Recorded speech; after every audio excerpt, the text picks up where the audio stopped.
Hey guys, and welcome back to Newbreed Film Reviews. We are here on episode 75, and I'm also going to be doing another solo review on the film that I just watched, which is Circle. This is not to be confused with the movie The Circle. This is kind of just like an indie film.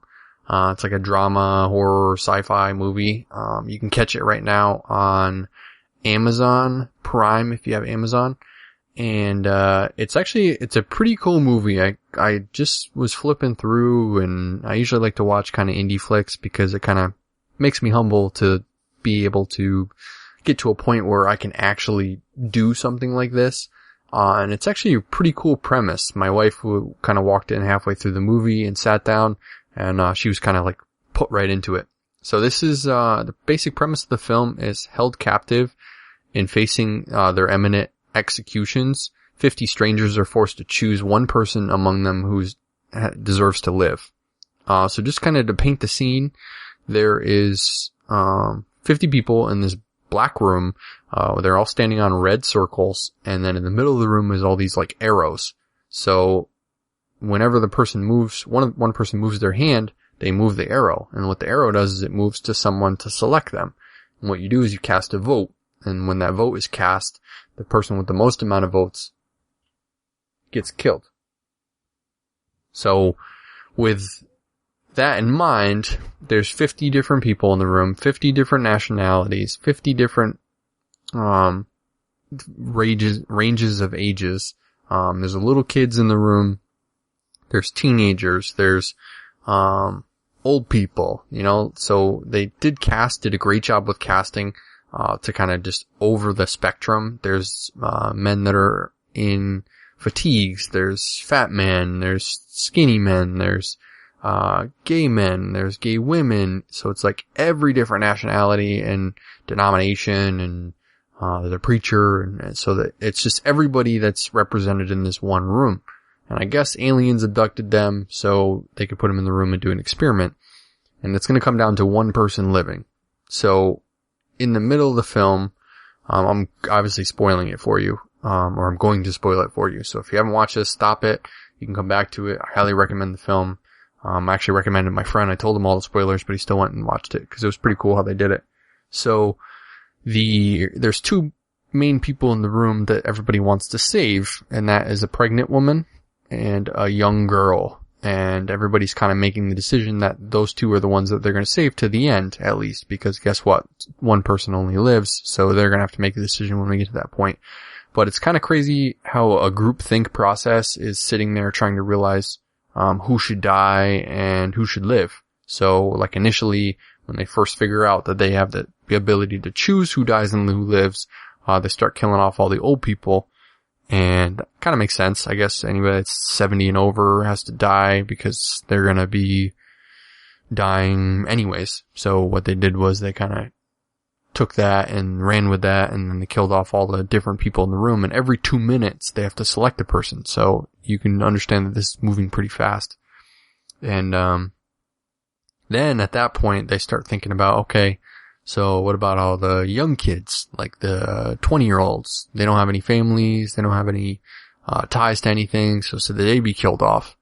And then the argument begins is for trying to figure out who the person are and what their sins are, There's a convict that's there that is all tattooed up, and there's a cop that's in the room, and the cop points out to him that he used to beat his girlfriend, so they all select for him to die. There's a guy, the cop is kind of like racist, so they select him to die. There's a person that's racist prejudiced against one of the gay people, and then they get selected to die. So it's just kind of crazy how that works. And then some people actually, they came up with the idea of who wants to kind of volunteer themselves to die. And actually some people actually volunteered themselves to die. One lady said, I want to die because I want to get to meet my son in heaven, And then one kid's like, well, I don't want to kill anyone, so that's why I want to die. So I'm not going to vote for anyone to die because I don't want to. And they all actually pick him. And it's just kind of crazy that if you got put in that kind of situation where you would be, the directors are actually two directors, and I kind of read the background story of them. They said they filmed it in 2 weeks, and they said the hardest part was getting all the casting done, which obviously you have every single race and ethnicity and age kind of covered. So I'm sure it was really hard to do. Aaron Han and Mario Moscone. I'm very bad with names, so I apologize. But, no real big name actors in the film. Julia Benz, which is, the girl who plays Rita in Dexter. She's probably the biggest person in the film. There's a couple other people I kind of recognize from like C or D actors. But these two actors, they are two directors. They actually did a web series on YouTube, which I checked out as well. It's called The Vault. It's cool. It's kind of like this reality game show, that's happening now, and it's 150 contestants, and they're all locked in a vault, and they all have to figure out, what's happening in the other 150 rooms. They all have a prop that's in the room, like clocks or a goldfish or something like that, and they have to figure out who in the other 150 rooms will help them figure out their room so that they can unlock themselves out of the vault. And it's actually a pretty cool premise. It's an ongoing series that's on, I think they probably just finished it out on YouTube, and it actually got sponsored by Mark Cuban, which is from Shark Tank, and he actually funded the money for them to be able to do it. They actually started filming it in their living room because it's just 4 walls in a white room in the vault. And, so they kind of got their start from there, and then they thought, okay, let's go bigger. Let's go a game show where people have to kill each other, kind of just like The Vault, where if they don't figure it out, they'll die. The game show kind of thing. So it's like game show, but in aliens in space, and it's bigger production. It just came out this year.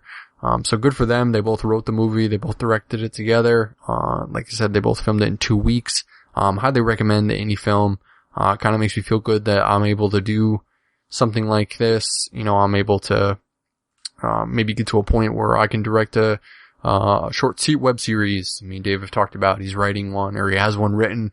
So we could do it. We would just need to kickstart it. It's just the motivation for us to do it. And he needs to be back from Florida into Connecticut, and then we'll go from there.